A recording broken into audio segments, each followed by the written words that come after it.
السلام علیکم ورحمۃ اللہ وبرکاتہ۔ محترم عزیزہ اور دوستو، قرآن کریم کی پھر ایک نئی کلاس کے ساتھ میں آپ کی خدمت میں حاضر ہوا ہوں۔ امید کرتا ہوں کہ آپ نے گزشتہ کا جو سبق ہے تختی نمبر 12 سکون اور جزم کی جو مشق ہم نے آدھی پڑھی تھی، 3 لائنیں آپ نے یاد کر ہی لی ہوں گی، بہت آسان تھی۔ آج انشاءاللہ بقیہ جو مشق ہماری باقی ہیں اس کو ہم پڑھیں گے۔ آپ نورانی قاعدہ کھول لیجئے، جن کے پاس نہیں ہے وہ اسکرین پر دیکھ لیجئے۔ دیکھیے یسقون تک ہم نے پڑھ لیا تھا، آگے دیکھیے وَأَلْقَتْ وَأَلْقَتْ، دیکھیے یہاں پر لام کے اوپر جزم ہے، جزم والے حرف کو پچھلے حرف سے ملا کر پڑھیں گے، حمزہ لام زبر ال وَأَل، اور اسی طرح تا کے اوپر بھی جزم ہے تو جزم والے حرف کو پچھلے والے حرف سے ملا کر پڑھیں گے، قاف تا زبر قت وَأَلْقَتْ۔ آگے دیکھیے افلا یعلم افلا یعلم، تو یہاں پر دیکھیے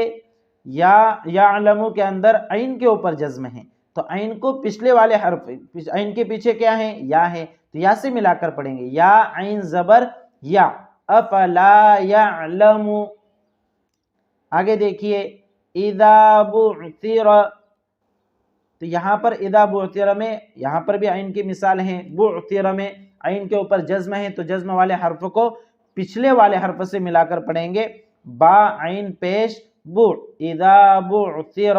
دیکھیے اس سبق کے اندر اصل ہمیں جزم اور سکون کے مشق کرنا ہے، لیکن ہم دوسری بھی بہت سارے قاعدے اور فارمولے اس میں ہے، اگر ہم غور کریں تو دیکھیے افلا یعلم لام الف زبر لا، الف مدہ ہے، اسی طرح اذا بعثر کے اندر بھی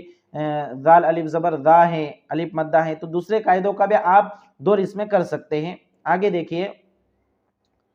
فَأَلْهَمَهَا فُجُورَهَا وَتَقْوَاهَا، اب یہاں پر دیکھیے کہاں کہاں پر جزم آیا ہے۔ فَأَلْهَمَهَا میں لام کے اوپر جزم ہے تو لام کو اس کے پچھلے والے حرف سے یعنی حمزہ سے ملا کر پڑھیں گے، حمزہ لام زبر ال، فَأَلْهَمَهَا۔ فجورہا میں واو کے اوپر جزم ہے تو واو کو پچھلے والے حرف جیم سے ملا کر پڑھیں گے، فجورہا،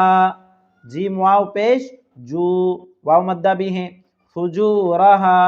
آگے دیکھیے وتقواہا، یہاں پر قاف کے اوپر جزم ہے تو قاف کو پچھلے والے حرف یعنی تا سے ملا کر پڑھیں گے، تا قاف زبر تق، اور قاف یہ حروف قلقلہ میں سے ہیں اور ساکن بھی ہے، اس لیے اس میں قلقلہ بھی ہوگا،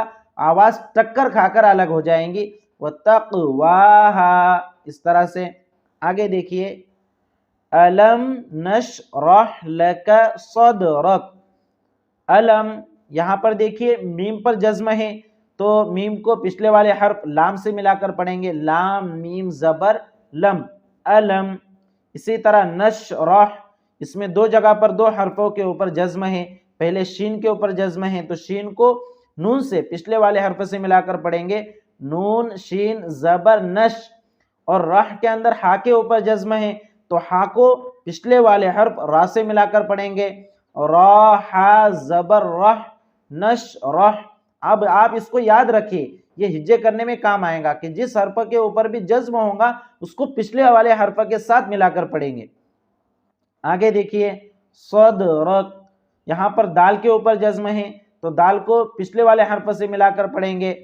صدرک، صاد دال زبر صد، اس طرح سے، اور دال یہ حروف قلقلہ میں سے اور ساکن بھی ہے تو قلقلہ کا فارمولا بھی یہاں پر لاگو ہوگا، دال کی آواز ٹکر کھا کر الگ ہو جائیں گی، صد صد صدرک، الم نشرح لک صدرک۔ دیکھیے آگے ہل اتاک، ہل اتاک، اس میں ہل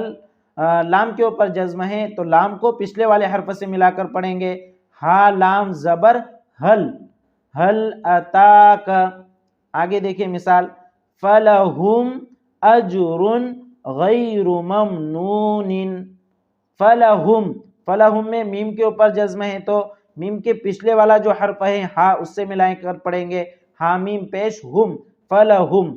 اجرن میں جیم کے اوپر جزم ہے تو جیم کو پچھلے والے حرف سے ملا کر پڑھیں گے، حمزہ جیم زبر اج، اور جیم یہ حروف قلقلہ میں سے ہیں اور ساکن بھی ہیں، اس لیے اس میں قلقلہ ہوگا، آواز ٹکر کھا کر الگ ہوں گی، اج